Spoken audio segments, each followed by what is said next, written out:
nós temos as contribuições de Brunner, né? Jerome Brunner. Então a autora vai resgatar o Brunner. O Brunner é aquele que nós vimos dentro do livro do Paulo Fock. O livro do Paulo Fock, o Brunner estava sendo olhado a partir de uma triangulação, né? Entre linguagem,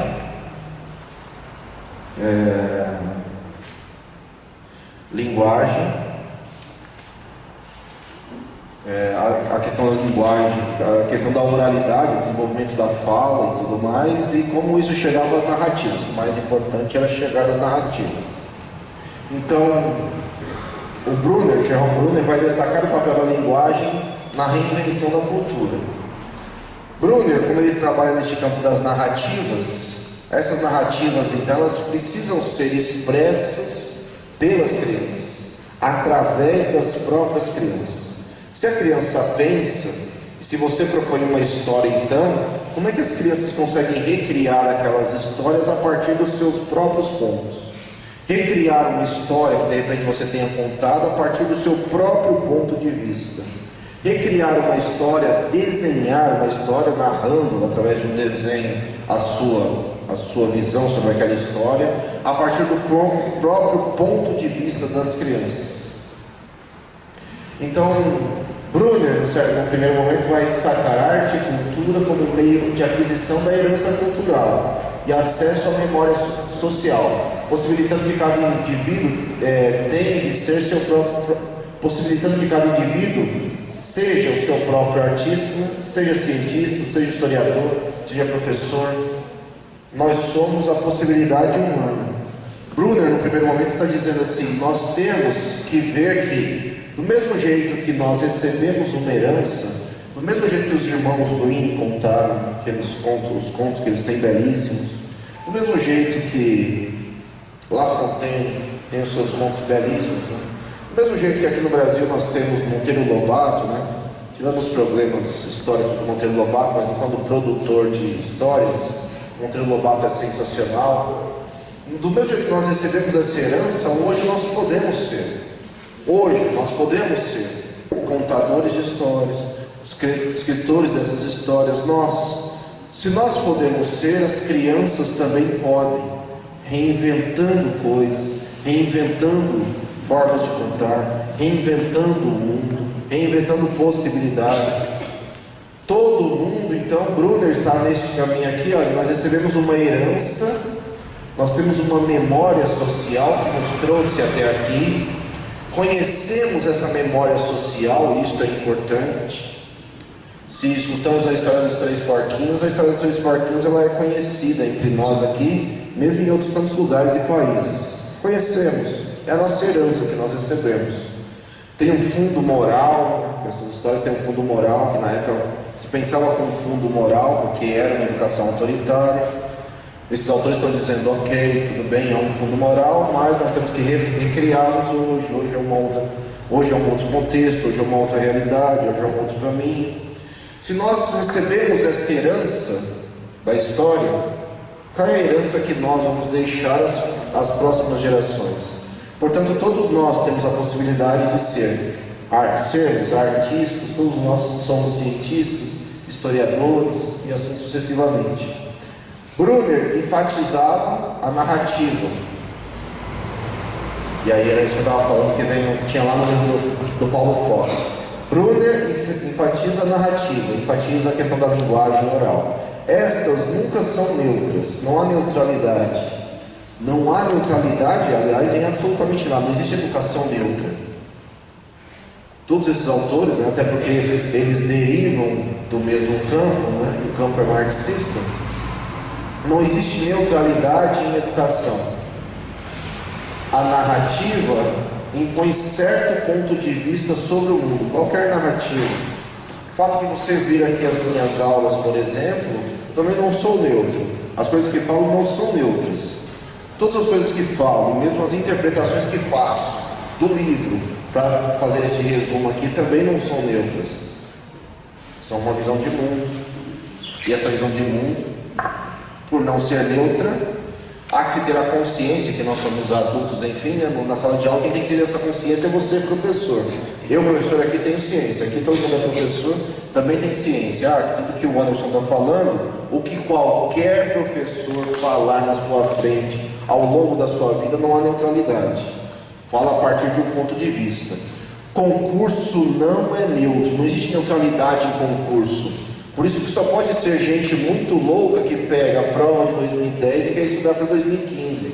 É gente muito louca, porque lá, em 2010, a intencionalidade era outra, diferente de agora. Cada momento histórico é um momento histórico. Se você quer estudar a prova de 2010, você vai ter que arrumar a máquina do tempo para voltar e prestar no concurso de 2010. E acho que você não vai encontrar a máquina do tempo para você voltar em 2010, porque eram outros autores, outra visão, outras intenções. Qualquer narrativa, qualquer coisa, não existe neutralidade. Nada, em nada. Não sei se já disse aqui, nós vivemos agora um momento muito louco, tem gente querendo a volta da ditadura, como se fosse bom, não sei o que lá. E aí tem gente que coloca faixa, não sei se eu já falei isso, coloca faixa, Paulo Freire, fora, tem que tirar Paulo Freire das escolas, porque Paulo Freire, escreveu na faixa, Paulo Freire é marxista. Olha, triste dizer, né? Essas pessoas são tão ignorantes que nem sabem que Paulo Freire nunca foi marxista.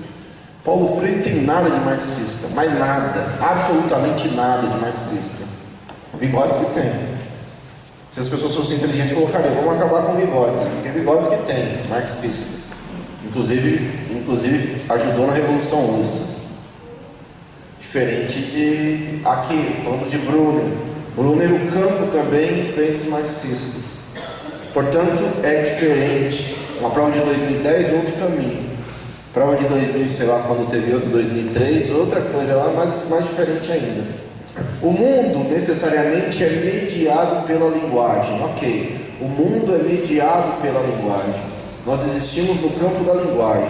Quando sabemos nos comunicar, somos melhores no mundo. Talvez, olha, uma coisa que não é neutra hoje, as escolas não ensinam crianças e jovens a se comunicar.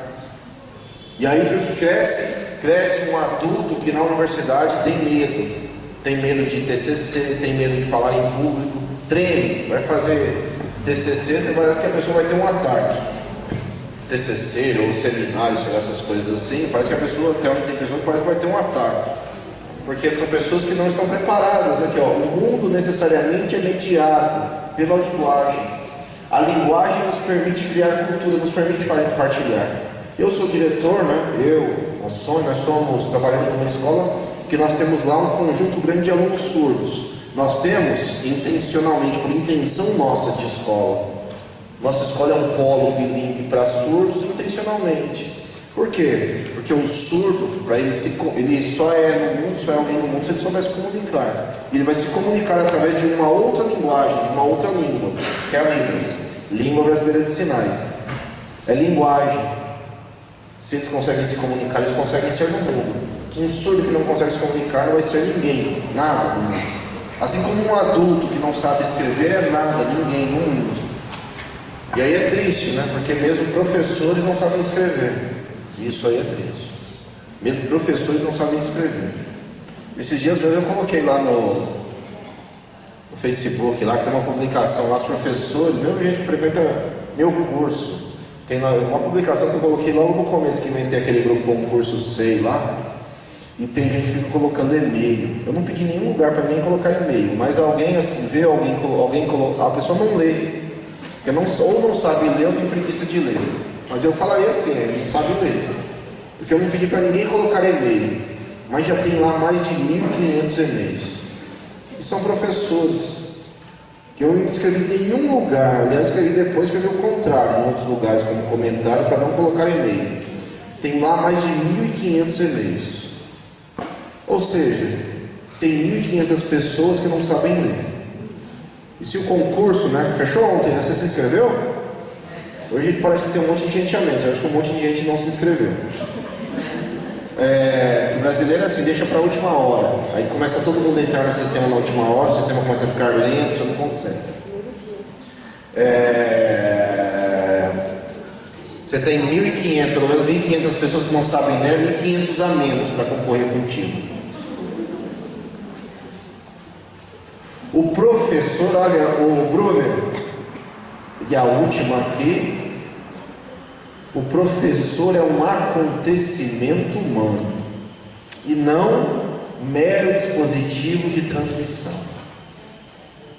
Veja aí uma palavra para você nunca colocar nas suas palavras-chave: transmissão. Transmissão só vai estar certo no concurso se lá estiver pedindo para você responder alguma coisa incorreta. Porque transmissão é para o mosquito. A não ser que seja o professor, a não ser que você seja o professor mosquito da dengue, aí você transmite. O que? Não sei. E aqui está o Brunner. Deve se atentar para o fato de que, como meio de aquisição de herança cultural, de acesso à memória social, a educação não pode prescindir do desenvolvimento dos processos de inteligência, que permitam aos indivíduos avançarem para além das formas culturais de seu mundo social, avançarem para além. Por isso todos, na visão de Brunner, temos que aprender as narrativas, a sermos narradores, a contarmos as nossas histórias, a contarmos as histórias das crianças, a ensiná-las a contar suas próprias histórias, a ensiná-las a serem narradoras, porque é isso que nós somos no mundo. Temos uma herança que recebemos, temos que aprender com esta herança cultural, temos então que aprender sim com os 3 porquinhos e tal, mas temos que pegar isso, entendendo que isso é do passado, é velho, é antigo, trabalhar outras coisas, adaptarmos isso à nossa realidade, e cada realidade vai pedir uma adaptação de um jeito, e para que isso seja transformado em conhecimento por esses meninos, pelas crianças, em conhecimento por você junto com as crianças. Transformação desses processos todos em conhecimento.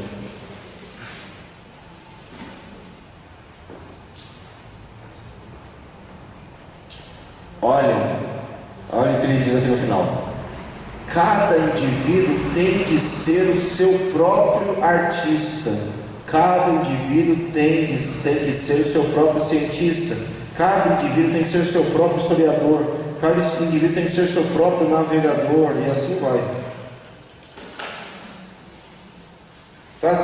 Eu traduzo.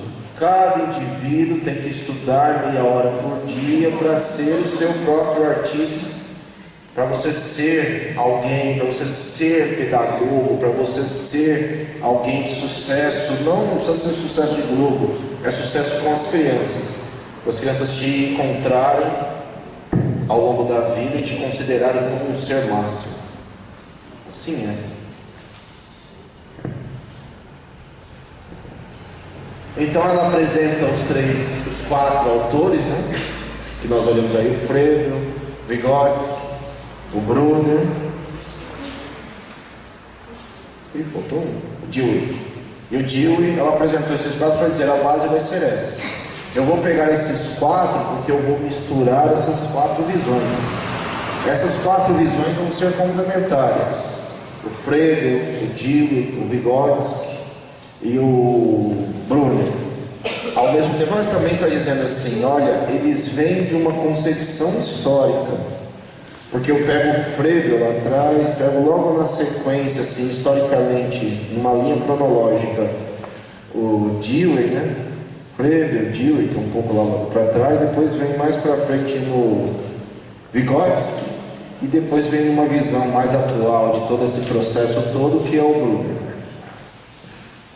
Então, ela então começa a discutir. A discussão dela é sobre esse item aí: imaginação, fantasia, arte e ciência entre as crianças. Esses autores que nós vimos até agora provocam a pensar que meninas e meninos são sujeitos culturais, sociais e históricos. Esses meninos tomam para si a vida como um grande problema a ser descoberto, vivido e experimentado. Esses autores colocam para nós que crianças são sujeitos culturais, sociais e históricos. Portanto, estão no mundo. Crianças são e estão no mundo, tanto quanto eu sou e estou no mundo. Portanto, eu sou um sujeito, eu, Anderson, assim como qualquer criança, meu filho, sujeito cultural, sujeito social e sujeito histórico. Com isso, nós temos que viver e criar distintas, variadas experiências. Nós, todos, temos que viver e criar distintas experiências nas mais diversas linguagens. Tem gente que todo final de semana faz a mesma coisa. Esses autores diriam assim, isso é um processo de animalização. Está virando animal. Fazer sempre a mesma coisa. Todo final de semana, professor, faço um churrasco. Você não quer ir lá na minha casa no churrasco? Mas se não der nesse final de semana, você vai no próximo. Todo final de semana eu faço um churrasco. Eu falo, não, eu prefiro ficar animal lá na minha casa mesmo. Se for fazer toda semana a mesma coisa, eu convivo com a minha cachorra. E ela me ensina a ser cachorro. Bolinha me ensina a ser cachorro, se eu quiser. Temos que viver experiências, criar distintas experiências nas mais diversas linguagens. Isso se reflete no nosso trabalho como professor. Podem passar das investigações às criações artísticas sem constrangimentos, mostrando-nos formas singulares e específicas de relações estabelecidas entre as crianças e com o mundo. E nós só somos seres humanos se vivermos o mundo, vivermos as diversas experiências, e essas experiências têm que ser diversificadas. Nós só somos seres humanos quando vivemos e criamos distintas experiências nas mais diversas linguagens. Nem precisa me mandar. Eu saio, ando, eu me divirto de diversas formas e aprendo desses processos todos quando vejo que sou alguém no mundo.